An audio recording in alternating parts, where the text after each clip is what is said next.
आज का हमारा टॉपिक होगा जूट के बारे में। और ये जूट हमारा सबसे पहली बात तो कहाँ से मिलेगा आपको? प्लांट से मिलेगा। प्लांट से आपको दो चीज़ मिलेगा, पहला कॉटन और दूसरा जूट। कॉटन के बारे में हम लोग पढ़ चुके हैं, अब जूट के बारे में पढ़ लेते हैं थोड़ा सा। क्या लिखा हुआ है? Jute fibre is obtained from the stem of the jute plant. यानी कि ये जो जूट होता है ना, अच्छा जूट होता है कैसा, देखिए ध्यान से। कभी आपने वो वाला बोरी देखा है जिसमें कि आलू आता है, प्याज आता है बाजार में, देखें कभी आपने? या फिर उसको गांव में ना स्टोर, हम लोग मक्का को स्टोर करने के लिए यूज करते हैं, फिर से सरसों को, फिर से गेहूं को, फिर से चावल को भी रखने के लिए हम लोग उसका इस्तेमाल करते हैं। प्लास्टिक वाला बोरी का बात नहीं कर रहे हैं हम। एक हमारा बोरी, हाँ, ब्राउन कलर का आता है, मोटा मोटा रहता है ना। उसको हम लोग हिंदी में कहते हैं सुतरी। सुतरी है ना, हम लोग अपने लैंग्वेज में कहते हैं उसको सुतरी। आप उसको ज़रूर देखे होंगे। उसको हम लोग हिंदी में कहते हैं, यदि आपको देखना हो तो मेनली सन का वो बना होता है, जूट का बना होता है वो हमारा, आप कह सकते हैं, है ना। तो जूट का बोरी में हमारा आलू प्याज ये सब आता है ना। वो थोड़ा सा मजबूत भी होता है, वो आपको ब्राउन कलर का देखने में लगता है, मोटा मोटा उसका धागा होता है, ठीक है। तो ये हमारा जूट है। तो जूट आपको कहाँ से मिलेगा? जूट मिलेगा आपको जूट प्लांट के टहनी में से। किस में से? टहनी में से। इसका कोई फ्रूट नहीं होता है, या फिर कॉटन बॉल के जैसा इसमें कुछ ऐसा कुछ होता नहीं है।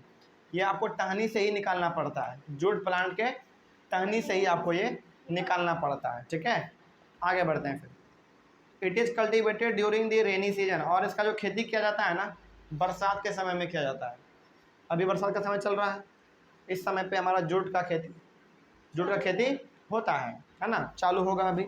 आगे बढ़ते हैं फिर। In India jute is mainly grown in West Bengal, Bihar and Assam.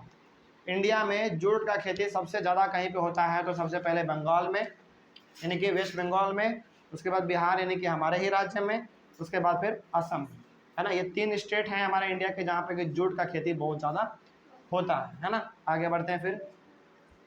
The jute plant is normally harvested when it is at flowering stage। यानी कि देखिए, जूट तो आपको मिलेगा उसके टहनी से ही, लेकिन जूट के प्लांट में भी हमारे फ्लावर होते हैं, लेकिन उस फ्लावर का उतना ज़्यादा हम लोग इस्तेमाल नहीं करते हैं। मेनली हम लोग इस्तेमाल किसका करते हैं? जूट का।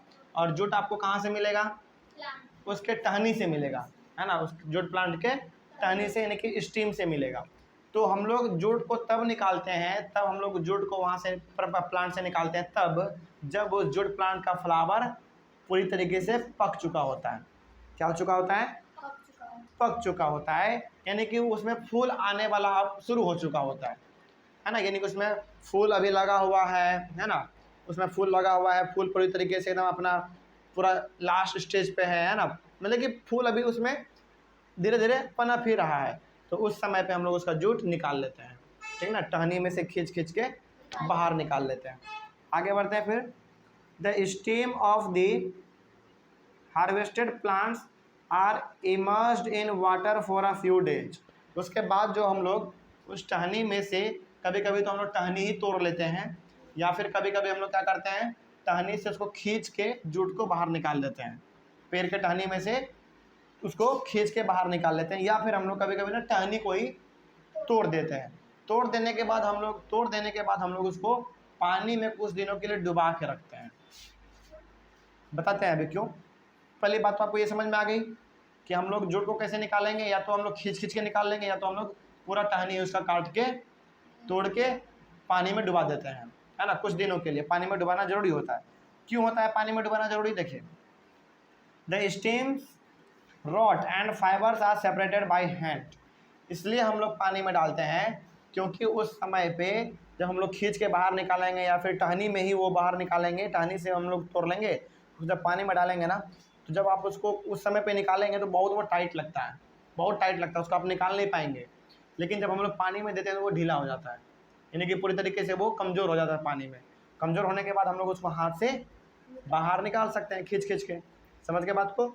तो याद रखिएगा, सबसे पहली बात तो ये कि जूट जब भी हम लोग पेड़ से निकालते हैं तो उसको हम लोग पानी में क्यों डालते हैं? ताकि वो ढीला हो जाए, है ना, एकदम पूरी तरीके से ढीला हो जाए, अलग अलग हो जाए, उसको हम लोग हाथ से आराम से खींच सके, निकाल सके, है ना। चलिए आगे बढ़ते हैं फिर।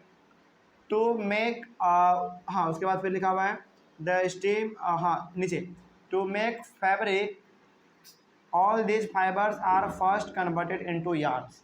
और उससे यदि आपको कोई कपड़ा बनाना हो, हालांकि जूट का मेनली कपड़ा तो बनता नहीं है, इसका इस्तेमाल हम लोग बैग वैग बनाने में करते हैं, यानी कि बोरी ये सब बनाने में इसका हम लोग इस्तेमाल करते हैं। तो जब आपको बोरी बनाना होगा ना इसका, तो बोरी बनाने के लिए आपको सबसे पहले क्या बनाना पड़ेगा, उसका धागा बनाना पड़ेगा, है ना। जैसे कपड़े को बनाने के लिए सबसे पहले आपको क्या बनाना पड़ेगा, धागा बनाना पड़ेगा, तभी आप कपड़े को बना पाते हैं। उसी प्रकार से हम लोग जूट बैग को यदि बनाना चाहेंगे, बोरी को बनाना चाहेंगे, तो सबसे पहले जूट से हमको क्या बनाना पड़ेगा, उसका धागा बनाना पड़ेगा, है ना, तब जाके आप जूट का बैग बना सकते हैं। कोई डाउट इसमें? तो जूट के बारे में आपने हल्का फुल्का यहाँ पे समझ लिया। तो जूट के बारे में जो याद रखने वाली बात ये है कि जूट हम लोग मेनली निकालते कहाँ से हैं, जूट प्लांट के स्टीम में से, यानी कि टहनी में से। या तो आप टहनी को काट दीजिए, या तो आप टहनी में से उसको खींच खींच के बाहर निकाल लीजिए, है ना। तो उसके बाद जैसे हम लोग उसको निकालते हैं, या तो आप टहनी को काट लीजिए, तो जूट उसको खींच खींच के निकालिए। तो हम लोग जैसे इसको निकालते हैं, या फिर जैसे टहनी को काटते हैं, वैसे हम लोग उसको पानी में डाल देते हैं। पानी में इसलिए डालते हैं ताकि वो ढीला हो जाए, है ना, बिल्कुल अलग अलग हो जाए, ताकि हम लोग उसको हाथ से आराम से खींच सकें।